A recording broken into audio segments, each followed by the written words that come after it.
Gift and art channel पर आपका स्वागत है। इसी वीडियो को मराठी भाषा में देखने के लिए हमारे दूसरे चैनल शो योर टैलेंट को सब्सक्राइब करें।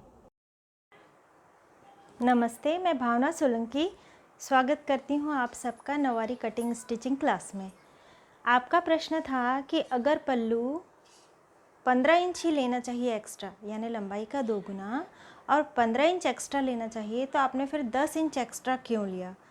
तो आइए हम इसे पहले पेपर पर समझ लेते हैं। आप मान लीजिए कि ये नवारी साड़ी है।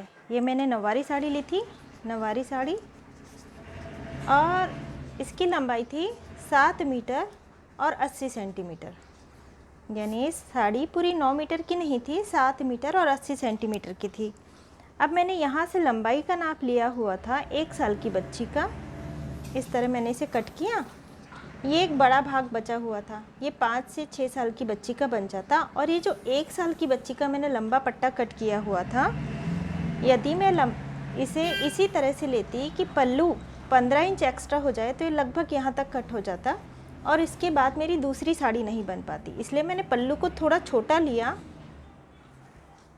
एक ओर से मैंने यहाँ से लिया लंबाई का 2 गुना एक पैर के लिए, फिर लंबाई का 4 गुना दूसरे पैर के लिए, और पल्लू के लिए मैंने लिया लंबाई का 2 गुना प्लस 10 इंच। अब यहाँ पे जो भाग दूसरा वाला बचा हुआ है, ये लंबाई का 2 गुना, लंबाई का 4 गुना, और पल्लू के लिए लंबाई का 2 गुना प्लस 8 इंच बचा है। अब पल्लू को बड़ा करने के लिए हमारे पास काफ़ी सारे पर्याय होते हैं। मैंने आपको बताया था झालर लगा सकते हैं, लटकन लगा सकते हैं, इसलिए मैंने पल्लू इसमें छोटा लिया हुआ था। लेकिन यदि आपको साड़ी कट करनी है, एक और कमेंट आई हुई थी कि मैम आपने बहुत अच्छे से समझाया है लेकिन फिर भी पल्लू कट करने में मुझे परेशानी हो रही है। अब मान लीजिए कि ये साड़ी है और आपने कटिंग कर ली। अब आपकी बच्ची की जो भी लंबाई हो, इस तरह से लंबाई का नाप लेना है और आपने सीधा पट्टा कट कर लिया। अब पट्टा कट करने के बाद में यहाँ से हमें लंबाई का 2 गुना लेना होता है। ये जितनी लंबाई है, यानी ये जितनी लंबाई है ये इतना हुआ। अब इसका 2 गुना एक पैर के लिए हुआ, यानी ये लंबाई का 2 गुना हुआ एक पैर के लिए। अब यहाँ से हमें नाप लेना है लंबाई का 4 गुना, यानी ये जितना भाग है इसी तरह से हमें नाप लेना है। ये एक भाग और एक और भाग, यानी लगभग इतना हो जाता। यहाँ से हमें नाप लेना है लंबाई का 4 गुना। ये दाहिने पैर के लिए और ये बाएं पैर के लिए। बाएं यानी उल्टा पैर और दाहिना पैर यानी सीधा पैर, सीधा पैर। अब इसके बाद जो पल्लू कट करना होता है, ये मान लीजिए कि लंबाई का 2 गुना और लंबाई का 4 गुना निकल गया। अब आगे मेरे पास पेपर नहीं है, मैं इसी पर इसे बता रही हूँ। लंबाई का 2 गुना हमें नाप लेना है, ये लंबाई एक बार, ये लंबाई 2 बार। अब यदि आपके पास कपड़ा है एक्स्ट्रा तो आप 15 इंच एक्स्ट्रा ले लीजिए। 15 इंच हमने यहाँ से लंबाई का 1 गुना 2 गुना और ये 15 इंच एक्स्ट्रा ले लिया। सबसे पहले इसे सीधा कट कर लेना है। इसके बाद में ये बॉर्डर वाला भाग है, ये जो बॉर्डर वाला भाग है इसे हमें कट नहीं करना है। अब यहाँ से इसे कट कर लेना है। जब भी पल्लू इस तरह से होता है तो इस ओर पल्लू की डिज़ाइन आती है, और ये वाला भाग बॉर्डर हमारी ओर है और हमारे उल्टा हाथ यानी बाएं हाथ वाला भाग, यहाँ से हमें पल्लू को कम करना होता है, लेकिन बॉर्डर की ओर से कम नहीं करना, हमें ऊपर से कम करना है। अब ये वाला भाग तो हमने 15 इंच एक्स्ट्रा ले लिया, लंबाई का 2 गुना प्लस 15 इंच। ऊपर से नाप लेना है लगभग 8 इंच तक, 8 से 10 इंच।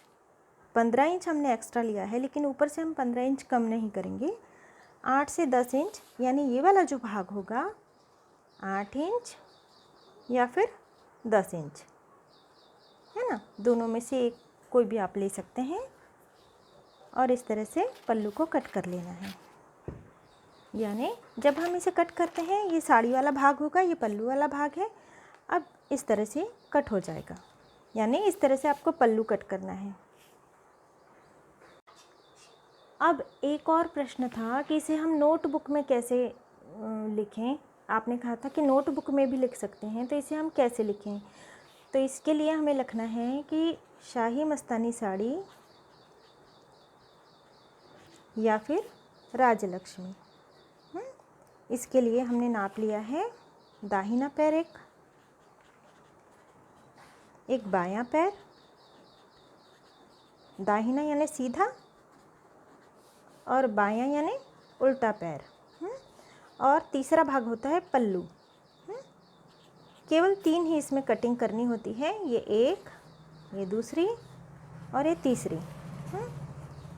अब उल्टे पैर के लिए हमें नाप लेना होता है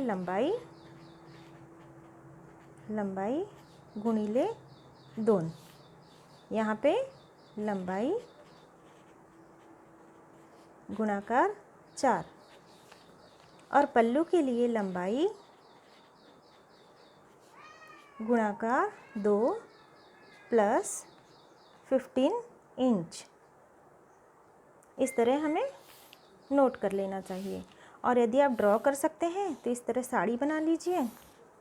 साड़ी बनाने के बाद यहाँ पे आप बॉर्डर बना लीजिए। अब यहाँ से मेंशन कर लीजिए एक भाग, ये दूसरा भाग, यहाँ से लिख लीजिए लंबाई का 2 गुना, ये बायां पैर, ये दायां पैर, लंबाई का 4 गुना,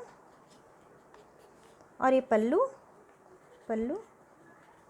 लंबाई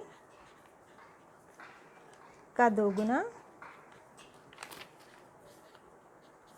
प्लस 15 इंच।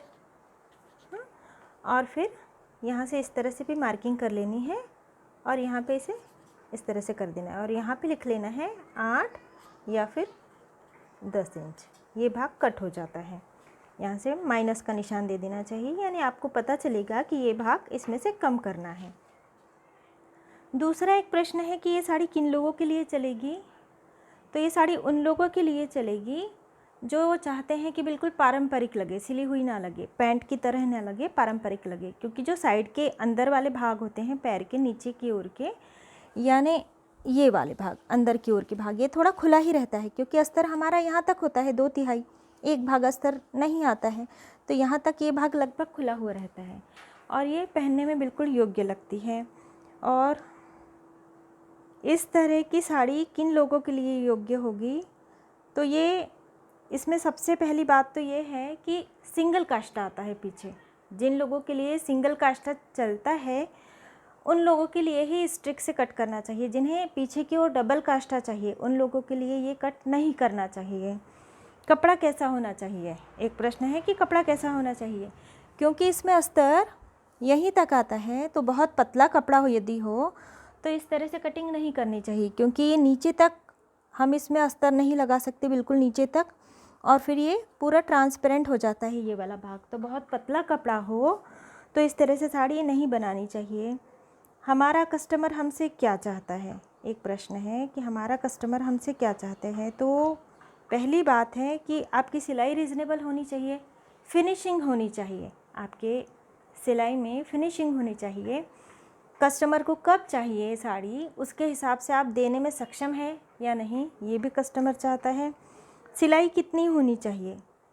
तो शुरू में छोटे बच्चों की सिलाई, यानी कि एक साड़ी में से हम 2 साड़ियाँ जब बनाते हैं, यानी 22 लंबाई, ऊपर से नेफा पट्टी जब लगती है तो 24 लंबाई हो जाती है। शुरुआत में मैंने 300 रुपये सिलाई लेना शुरू किया था ब्लाउज़ के साथ। ब्लाउज़ और साड़ी दोनों मैंने 300 रुपये में सिल कर देती थी। इसके बाद 400, 500 और अभी मेरा रेट 600 रुपये है।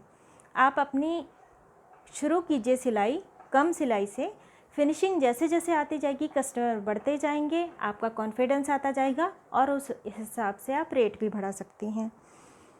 इसमें काष्ठा एक ही बनता है, ये बात ध्यान देने लायक है, क्योंकि यदि कपड़ा मोटा भी हो, कई लोग कहते हैं कपड़ा मोटा है तो हम इसमें सिंगल काष्ठा बना मतलब इसमें साड़ी बन सकती है क्या इसी ट्रिक से, क्योंकि इसमें काफ़ी कम समय लगता है इस तरह से बनाने में, लेकिन काष्ठा एक ही बनेगा, ये हमें ध्यान रखना है।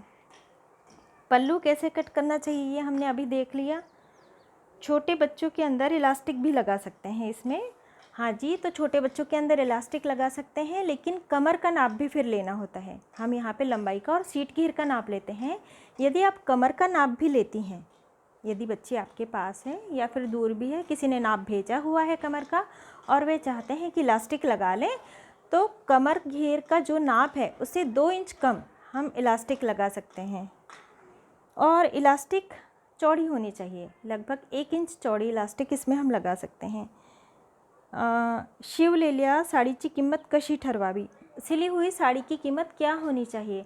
तो यदि साड़ी आपके पास है और आप सिलकर ready to wear sari sale करते हैं, तो जो साड़ी आपके पास है उस साड़ी की कीमत, और यदि एक साड़ी में ही 2 साड़ियाँ बन रही हैं तो आप साड़ी की कीमत को आधा आधा कर लीजिए, उसमें आपकी सिलाई को प्लस कर लीजिए। आपकी शुरुआत में सिलाई है, आपको कॉन्फिडेंस उतना नहीं है, अभी आप सीख रही हैं, तो शुरू में आप 300 रुपये साड़ी की कीमत जोड़िए, अपनी सिलाई की कीमत, साड़ी की कीमत, मतलब यदि 2 साड़ियाँ बन रही हैं एक साड़ी में तो आधी साड़ी की कीमत 600 रुपये यदि मान लिया जाए साड़ी की कीमत है, तो आधी साड़ी की कीमत हुई 300 रुपये और 300 रुपये आपकी सिलाई, यानी एक साड़ी ब्लाउज सहित 600 रुपये में जाएगी।